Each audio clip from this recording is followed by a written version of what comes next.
அப்பா வயசுள்ள இயக்குனர் ஒருவர் டீனேஜ் வயசுல இருந்த நாலெழுத்து நடிகையை ரூமுக்கு வரவழைச்சு உடலுறவு வச்சுக்கிட்டதான் இப்போ கோடம்பாக்கம் முழுக்க பேச்சாக உள்ளது. திசையை பெயராக கொண்ட திரைப்படம் ஒன்று 90களில் வெளியானது உங்களுக்கு நினைவிருக்கலாம். அந்த படத்தில் புயல் மாதிரி இசையமைத்தவர், பாடலுக்கு டான்ஸ் ஆடிய அந்த நடிகையை யாரும் மறந்திருக்க மாட்டீங்க. படத்தில் கொஞ்ச நேரம் வரும் கேரக்டர்னாலும் படத்துல வந்த இவர் ஆடுற பாட்டை இப்ப கூட மக்கள் முணுமுணுப்பாங்கன்னா பார்த்துக்கோங்க. அப்பா வயசுள்ள டைரக்டர் படம் இயக்குன படத்தில் இவர் நடிச்சப்போ ஷூட்டிங் ஸ்பாட்ல நடிகை ஆடுற அழகை பார்த்து சொக்கிப் போய் கிடந்துள்ளார் அந்த இயக்குனர். தடிமனம் இல்லாம ரொம்ப ஒல்லியாகவும் இல்லாமல் அளவெடுத்து வச்ச மாதிரி உடம்போடு இருந்தவர் அந்த நடிகை. பின்னழகு முன்னழகு இரண்டுமே பார்க்கிறவங்களை சுண்டி இழுக்குற அளவுக்கு இருக்கும். இது போதாதா இயக்குனர் தூக்கத்துலையும் வேட்டைக்குள்ள கைவிட்டு யோசிக்க. அப்படித்தான் யோசிச்சிட்டே இருந்தார் டைரக்டர். காலம் பார்த்து அவருக்கு ஒரு நாள் கனிஞ்சது.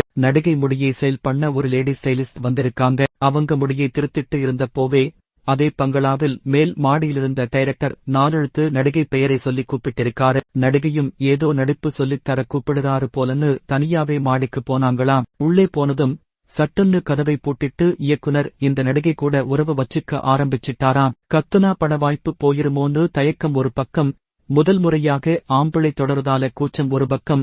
இப்படியா அந்த நடிகை என்ன ரியாக்ஷன் பண்ணன்னு யோசிக்கிறதுக்குள்ள நடிகையோட ஒவ்வொரு அழகையும் ஆராதனை பண்ண ஆரம்பிச்சிருக்காரு இயக்குனர். இயக்குனருக்கு 60 வயசுக்கு மேல, ஆனா நடிகைக்கு 19 வயசுக்கு கீழே. அதனால இயக்குனர் பயங்கரமான வெறியோட நடிகையின் அழகுகளை அணுவா ரசிச்சு ஆராதனை பண்ணிருக்காரு. ஆனா வெறி அதிகமானதால கொஞ்ச நேரத்திலேயே மழை வெறிச்சு நின்னுடுச்சாம். பொத்துன்னு நடிகை மேலேயே படுத்து பெருமூச்சு விட்டிருக்காரு. அப்போதான் என்ன நடந்ததுன்னு நடிகைக்கு புரிஞ்சிருக்கு. சரி, நம்ம சேனலை சப்ஸ்கிரைப் பண்ணிருங்க, பிறகு அந்த கதைக்குள்ள போகலாம். ஆனா டீனேஜ் பொண்ணா ரூமுக்குள்ள போன நடிகை ஒரு ஆண் தீண்டியதால முழு பொம்பளையா ஃபீல் பண்ணிட்டே கொண்டையே முடிஞ்சு கட்டிட்டு வெளியே வந்திருக்காங்க. பாத்ரூம்ல போய் குத்த வச்சு தண்ணி போட்டு கழுவிட்டு வீட்டுக்கு போயிருக்காங்க. இயக்குனர் பண்ண வேலையே அவங்க அம்மா கிட்ட சொல்ல அவங்க அம்மா கோபத்துல அழுதுருக்காங்க.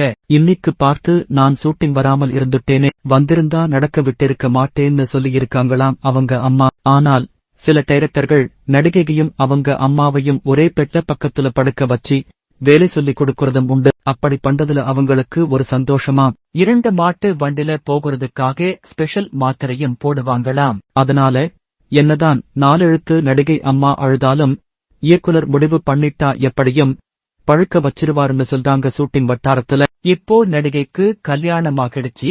இயக்குனர் அவர் வாழ்க்கையை பார்த்துட்டு அவரும் ஜாலியா இருக்காரு. நடிகை சமீபத்தில ஓபனாகவே தனக்கு நடந்ததை சொல்லியிருக்காங்கன்னா பார்த்துக்கோங்க. இவரு சொன்னதை வச்சு பார்த்தால் கவிஞர் பெயர் மற்றும் மன்னருக்கு மறுபெயர் ஆகிய 2ஐயும் சேர்த்தால் வரும் பெயர் கொண்ட தமிழ் இயக்குனர்தான் இந்த வேலையை பார்த்ததுன்னு சிலர் சொன்னாலும் நடந்தது மலையாள ஷூட்டிங்கில் வைத்து என்கிறார்கள் சிலர். சினிமா துறை இப்படியான விஷயங்களில் இருந்து விடுபட என்ன வழின்னு நீங்களே சொல்லுங்க.